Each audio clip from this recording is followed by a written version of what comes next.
I'll start this question, taking the questions. First question is 17. 17. Good afternoon, ma'am. Shishir here from Hindu Business Line. Ma'am, my question is that under the miscellaneous capital receipt, the provision is 80,000 crore rupees. And last year, the provision was 47,000 crore, which has been reduced to 37,000 crore rupees now. Does this mean that there will be more equity monetization this year, or there will be more focus on the asset monetization of CPSEs? So you've caught it rightly. The intent is that we will have a very strong asset monetization plan in place. Last year, ma'am had announced in the budget that there will be a pipeline prepared, which is being done. So we hope to reap the dividends from that.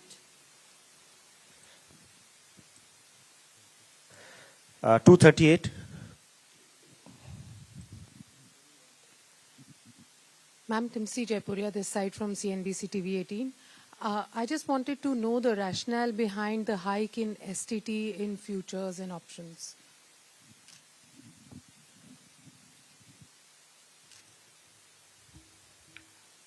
So, first of all, I believe some confusion. In fact, the question that you have asked rightly reflects the announcement itself, that the only change made in STT is in the future and options. All the other STT rates remain the same.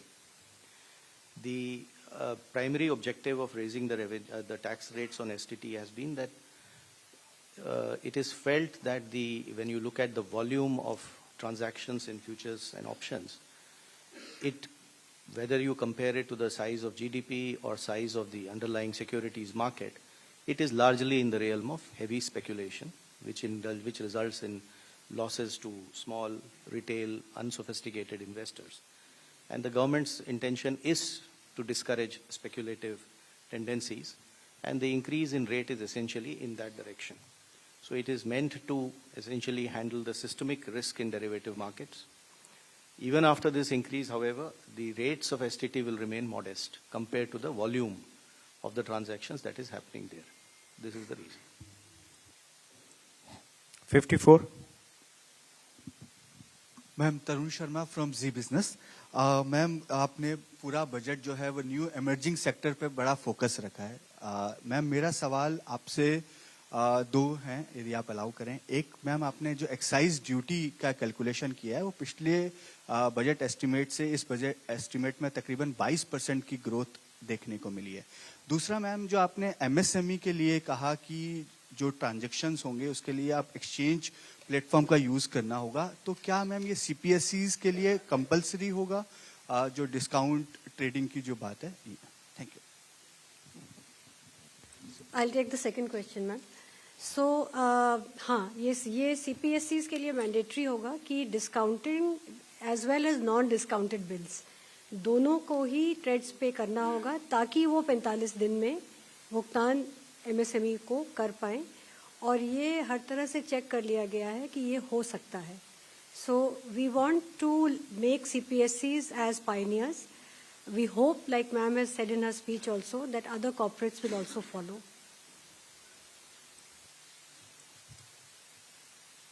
On excise.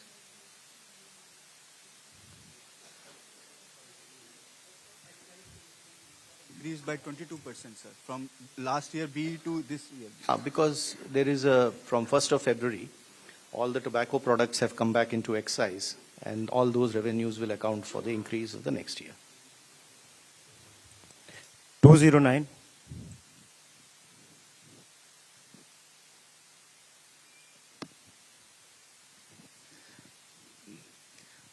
Ma'am, Prakash Predashi from ET Now.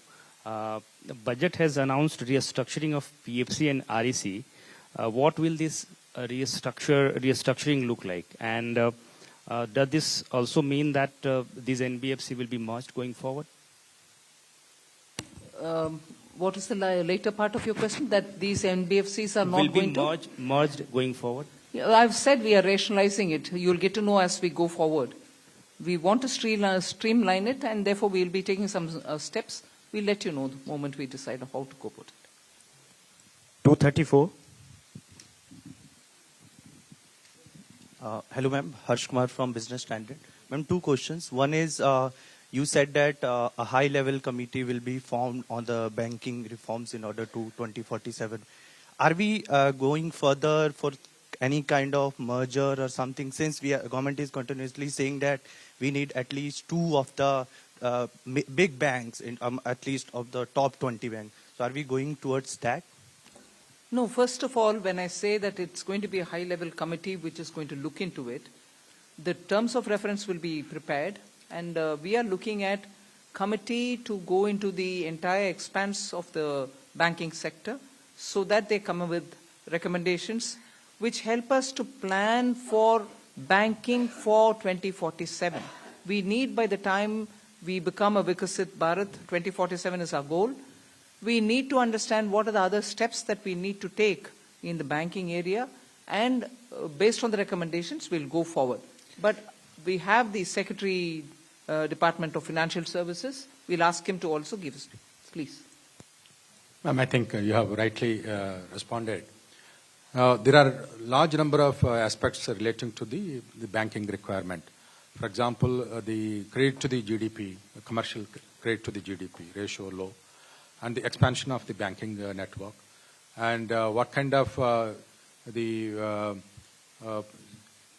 procedures currently we have that is impeding both the deposits as well as credit. All those aspects will be looked at by an expert panel, a committee, and well, we will definitely have TUR, and then also consult the all the stakeholders, and the government will take a view on how to lay strong foundation for 2047 Viksit Bharat. Ma'am, one more question. 229. Left side, yes.